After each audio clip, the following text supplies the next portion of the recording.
L'autre jour, j'étais à une soirée plutôt chiante. Cette chienlit s'acheminait entre celle d'une chanson de Benjamin Biolay et un film d'auteur danois des années 70.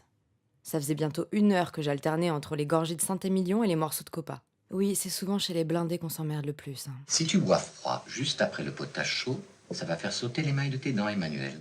Morphée mal pagué, mais je lui résistais tant bien que mal. Il ne se passait absolument rien. Quand soudain, une fille s'est installée à côté des enceintes et s'est mise à se filmer avec son iPhone, en tirant la langue tout en tournant sur elle-même, puis elle a rangé son téléphone, bu son verre de ginto d'une traite et a regardé le néant. Drôle de cérémonial.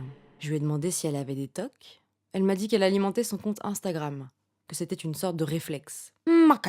D'ailleurs, on a tous un réflexe minable. Le matin au réveil, on éteint l'alarme et on fait défiler notre fil d'actualité Facebook d'en haut jusqu'en bas. On tombe sur cette fameuse vidéo avec un titre racoleur à même l'image et qui nous intrigue. Ce nain albinos et ce chien autiste Asperger ont fait quelque chose d'incroyable pour se retraiter de 107 ans. Mais y a pas le son. Mais nous on veut le son. Sinon on comprend que dalle. Alors on clique. On tombe dans le piège. Comme un touriste se faisant alpaguer par un serveur grec en tenue soi-disant traditionnelle rue de la Huchette. 1 fois sur 20, cette vidéo vaut le coup. Donc on fait balader notre pouce sur l'écran encore et encore et encore jusqu'à trouver cette fameuse vidéo. Celle qui est drôle. Mais si, un petit peu. Non, même pas. D'accord. On devient de moins en moins difficile. Alors on finit par ricaner timidement au bout de la 20e. Un véritable cercle vicieux. Souvent, je me retrouve perdue dans les abîmes de potes, de potes, de potes. Je vogue de profils en profils inconnus. Je peux me retrouver sur celui d'Huguette Parmentier, 61 ans, résidente de Chalon-sur-Saône et qui a pour seule photo ses rhododendrons de son balcon mal cadré. Et en commentaire, Dis, tu viens tantôt 50 Kylian? suivi d'un petit smiley bisou en coin. À chaque fois que je m'en aperçois, il est trop tard. Ça se passe si rapidement. Quelle invention misérable et tordue. Les réseaux sociaux. Je développe une haine sans nom pour des gens que je connais à peine et qui, hors du contexte 2.0, doivent être formidables. J'en viens même à découvrir des phases étranges de la personnalité de mes propres amis. Le vice ultime, ce sont les stories Instagram. Alors ça consiste à faire des petites vidéos très courtes qui ne seront visionnables qu'une journée tout au plus. Fort heureusement, parce qu'en général, il n'y a rien de bien extraordinaire à voir. Il y a un peu de tout.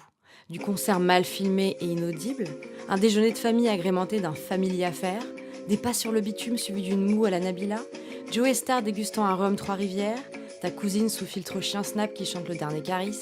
Peut-être qu'on s'est croisés au détour d'une soirée, mais je te connais pas. Et pourtant je sais tout de toi. Je sais ce que tu bouffes, je sais où tu taffes, je sais qui tu fréquentes, et bientôt je vais savoir ce que tu chies. Attends, tu connais pas? Et c'est archi lourd, meuf. Le selfie, Théma, bim, petit filtre effet anus blanchisse, bra. Ah, c'est dégueulasse. C'est vraiment troublant, hein. Des gens se battent pour leur liberté et intimité, et nous le ferons à qui le veut sur un plateau d'argent. Une régression.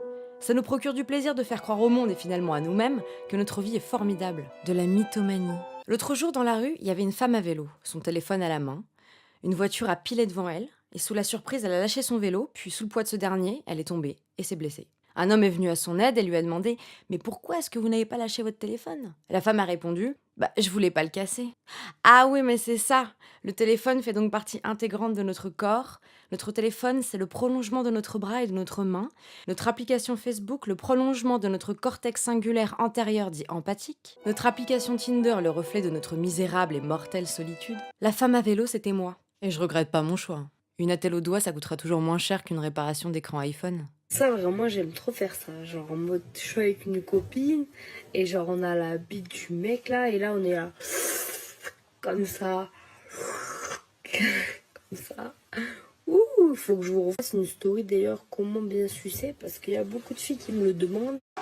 Jean